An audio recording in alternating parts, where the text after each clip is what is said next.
Okay, I'd like to introduce you Mathew Doyle from the Faculty of Health. He's also talking about chiropractic, but philosophy and chiropractic education. Thank you. Thank you so much.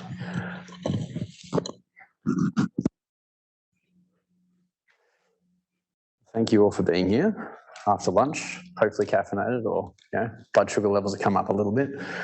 All right, well, I want to start with this, just saying I respectfully acknowledge the people of the Yungamba language region, the traditional owners of the land on which we meet, and the Gubbi Gubbi people where my family lives, study and work, and pay my respect to their elders past, present and emerging, and all Aboriginal and Torres Strait Island peoples here today. I love the cultural awareness that we have in Australia now. Like there's something, when I grew up, I kind of grew up with terminologies like mob and have a yarn. Yeah, I grew up in an Anglo-Irish Catholic area, but my family very much grew up in the bush, and there was a real connection to country there. I took this photo this morning. I dropped my kids off at their first school camp. My son's 8, just turned 8, first school camp. I dropped him off there this morning. And I remember, this is at Palm Beach, just down up from here. When I was 8 years old was the last year that I was walking on this beach with my grandmother and my grandfather.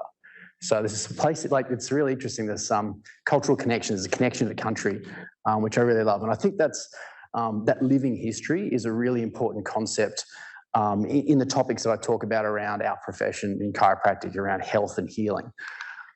So the much longer title of my PhD is the application of chiropractic philosophy in tertiary chiropractic education. It's a critical inquiry through the lens of constructivist and pragmatic philosophy. At my supervisory team, Associate Professor Paul Orrick would love to be here, but he's currently in the Mediterranean, so he sends his regards.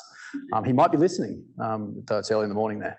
And Emeritus Professor Stephen Myers. And I'm very grateful to have such a wonderful supervisory team who've got a really good breadth of knowledge around my profession in chiropractic, and such an amazing knowledge around legislation, regulation in terms of healthcare and the environment in Australia and globally. Part of what Thor was talking about, attrition, we talk about like almost clashing worldviews.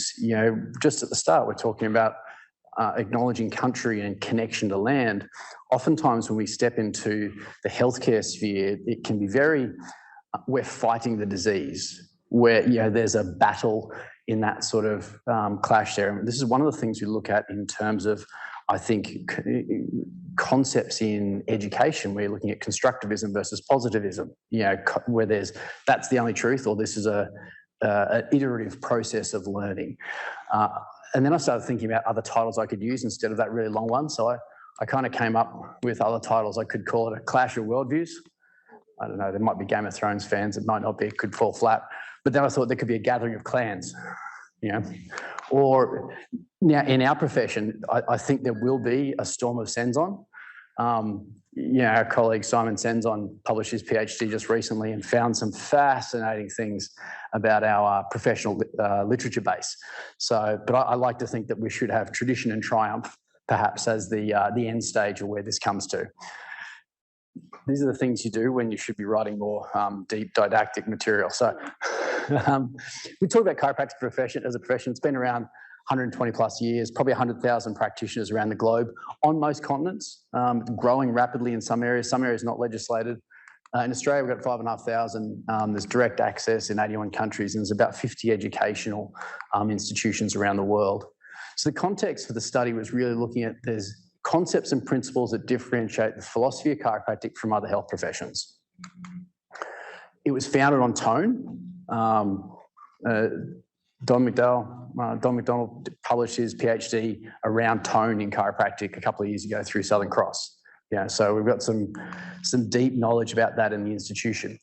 There's a 10-paper series that Senzon published on the history of vertebral subluxation using primary sources, and that's a critical component within chiropractic philosophy, the concept of subluxation. And there's a lot of papers and conferences around the world that have looked at philosophy and education. There's another one in November and this year in the US that we're considering this again. And there's a lot of different perspectives on those topics. So the rationale for the study, there's been 3 surveys to date that look at student perspectives. One of the things that I found they talked about was cognitive dissonance, and particularly relating to the concept of traditional philosophical tenets and evidence-based practice. And the dissonance was given as and described as those 2 things can't meet.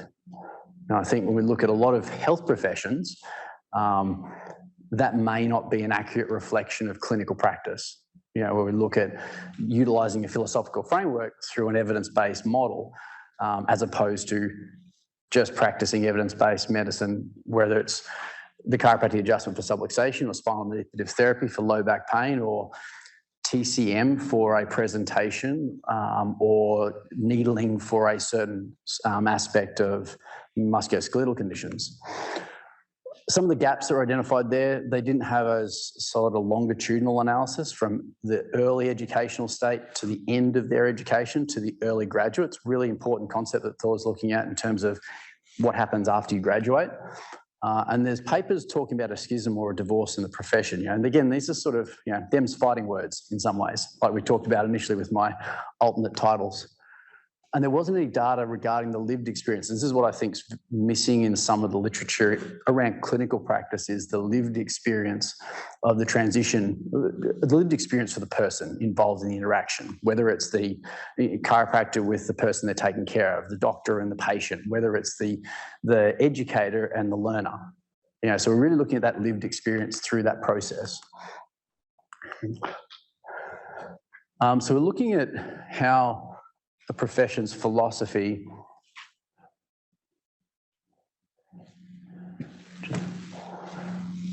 is applied through its educational process. Yeah, and we're looking at first year, final year students and early graduates, because we're looking at the pragmatic outcome of its utility to their lived experience. You know, it's one of those concepts that'll be fascinating to see what Thor's data shows is, well, what happened through their educational process.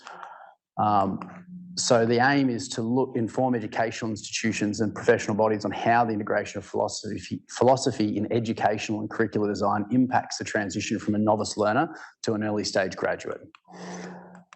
So some of the research questions, we're looking at opinions of Australian chiropractic students and early graduates, it's Australasian, so it's Australia and New Zealand, about their identity, role, scope, worldview and future relating to the profession. And then what is the impact of chiropractic philosophy in chiropractic education on that transition from an early stage to a graduate? And if you look at that, you're coming in as maybe an 18-year-old who's never worked before to being a professional who's then charging a fee for service. You know, it's a very different sort of state to be in. And this is to inform the debate around the value and perception of value of chiropractic philosophy and chiropractic education in the process of professionalisation. 5 minutes to go. 20 minutes? 15 and 5. Right. So the worldview, I'm going to just bounce through some of these because there's some other things that are more important to get to. So worldview and philosophy. Senzon talked about chiropractic philosophy grounds as science and practical application in the art in a distinct worldview. There's the theoretical frameworks, talking about dialectical pluralism. You know, the concept of truth can be derived in a number of ways. Constructivism, in that it's an iterative process that constructs knowledge through layered experiences. And then pragmatism in terms of what works in the real world, and accepting that research is located in social, historical, and political and cultural context. Again, that concept of connection to the living history of the profession. I've got to mitigate bias, so always being aware of that and being objective with things and working on that process. Villanueva Russell talked about the dissonance and the rise of evidence-based medicine and conventional chiropractic, both in 2005 and 2011. Brosnan talked about a field where you've got sides within an orientation to the profession that, you know, perhaps one side congruent with chiropractic philosophy, building academic credibility through the institution, through institution foundations. The program started in Adelaide over 4 years into the process now. And the other side, publishing on problems with and lobbying for the removal of current applications of chiropractic philosophy in chiropractic education. There's 17 of the 50 chiropractic programs in the world that think this concept should be only taught in a historical perspective and has no value outside of understanding history.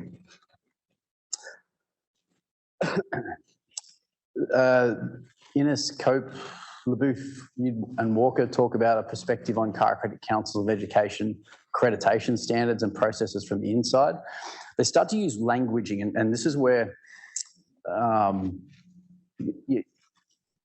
in the acknowledgement of country, you're talking about language. Language is very important with how you understand who you are, what you are, how you're connected to your family, your community, your country, your society.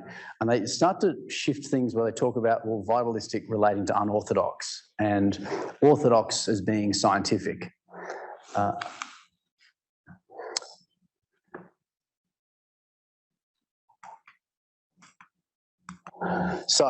I wanted to pull a few things out of Simon's PhD because it's an important document that requires a lot to go through now. Just finished his PhD and it's 395 pages and 1,253 pages of appendices. He created a novel critical analysis method, the candle method. He created novel interpretations called quadrangulation. Won the university medal. Doesn't always happen, but it's acknowledged as an amazing piece of work. And I'd really like to say, well, thank you very much, because now we have to follow that. However, the content that we looked at, like he's looking at the citation network. So this is central papers. He looked at critical analysis, assessing bias and perspective and assumptions and scholarship and intertextuality. So these are some of the concepts where understanding the background behind the literature is really important, because sometimes you know there can be biases and assumptions. He looked at scholarship and bias ratings that were completed on 10% of the most influential 300 in a network of 5,280 papers. So it's an amazing piece of interpretation of literature and analysis of literature. And the majority of the papers analysed include biases, flaws, and a total of 339 fallacies. So the 10% of the most influential papers had a lot of challenges within them. So this is one of the things that I love about doing a PhD. This is the intellectual rigour required, and why these sort of events are great, because you actually start to dive in at a deeper level, and it gives you an opportunity to talk to other PhD students and master's students to critically think about things. So the impact on the ratings and the quality and integrity of the citation network is substantial. So it literally came up with things. You can see this is the citation network. Some of these graphics are amazing. You know, like there's the central paper here, and then the ones that refer to it in the light teal and the ones that it refers to in the dark teal. So the connections between those. So you can see how an inaccurate statement in one may flow through to a multitude of other follow-on inaccuracies. You know, they said that the colour blue actually looks red, and then like 50 years later, they still think the colour that blue actually looks red. Does that make sense? So one of the papers that I referenced before by Villanueva Russell, when it was analysed, said it was unbiased and exemplar. So there's a lot of depth to that process. Two of the surveys I utilised to develop my survey. One fell into that 31. Now, Simon published it this year. When I did all my ethics approval for survey construction, it was like almost 2 years ago. So what I'm grateful for is the things that I found were challenges with that survey, and then modified and piloted and tested and reflected on and did feedback focus groups on, address those biases and fallacies. So I kind of have to like wipe my brow a little bit, because I could really then go and found out that it wasn't amended appropriately. But this is sort of the depth of the analysis that he's gone through. You've got these citation networks. These are all different elements.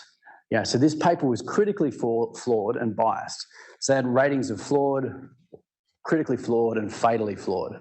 If it was a fatally flawed paper, then it really shouldn't be referred to as much in the literature, because it has challenges that can't be surmounted. Critically flawed has value of some sort, but needs sort of interpretation and understanding. These are some of the other ways that he described the flaws. Here,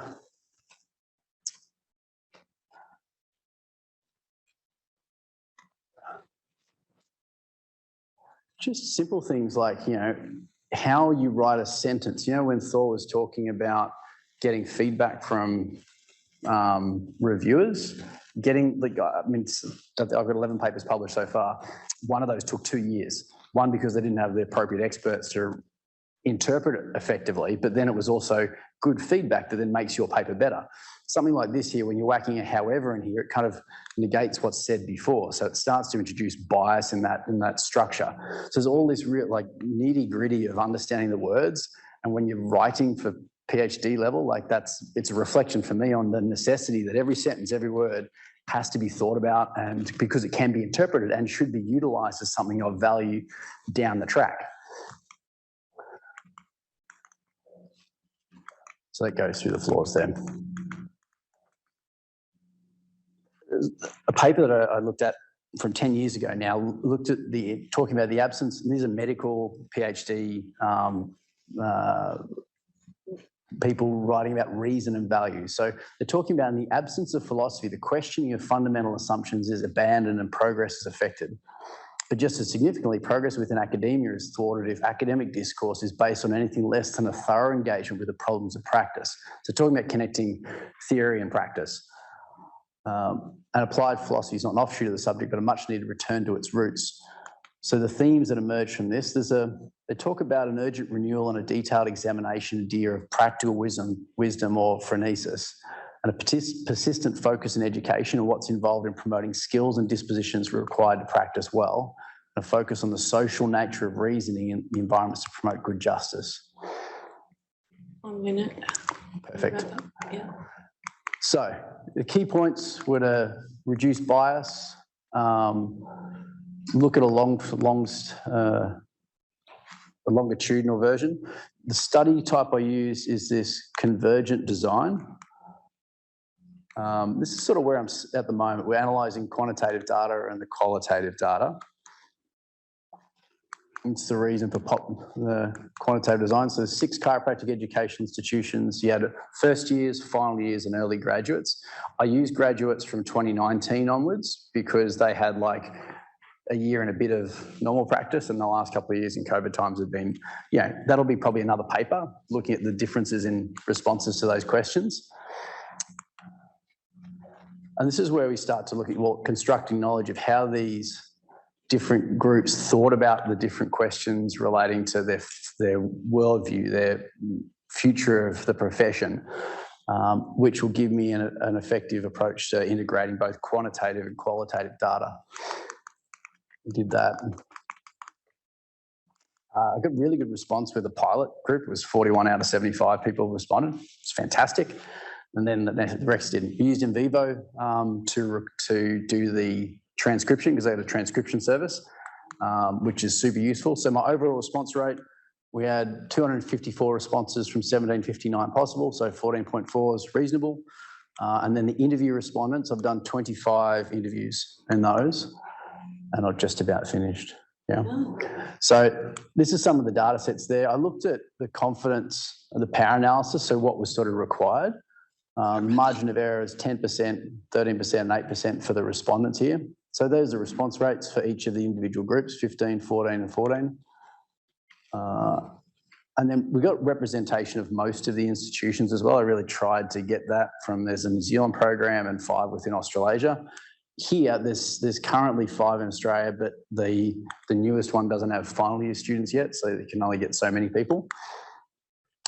That was from the association, so the major Australian association and respondents, one of the other associations and respondents, the New Zealand program association and respondents. You talk about SPSS, should take a photo of that, how to work out how to take words to numbers, that hurt my brain, still hurts my brain. This hurts my brain, so this is what I'm loving about a PhD at the moment, is hurting my brain with statistics. So that's my desk right there. You can see the statistics textbook. That's my friend right now, and that hurts because I have to use them a lot. So data analysis, ANOVAs, MANOVAs, construct scores, got to review the interviews. And Vivo's great for its auto-transcribe, but some of the words it doesn't get quite right, so you've still got to go through everything and make sure you get the emotive tone as well about that. Thematic analysis. I'm starting to run out of time, I'm sorry. There we go. To be continued. There you go. Is that good timing? Beautiful. Thank you. Thanks, Matthew. Can you just look at me once before I get a photo? Thank you. Yeah, perfect. Thanks for that. Very thorough. Comments, questions? Yeah. Shoot. That's a really good presentation. Thanks. Very well. I just want to say it's a very good presentation. You present very well. Who is your favourite Game of Thrones character? This will determine your personality, so just be careful. Look, I'm a Jon Snow fan, I'd say. Okay, we're okay Yeah, then. redheads. You can come back next year. And some downtime collecting some memes there. Okay, thank you very much.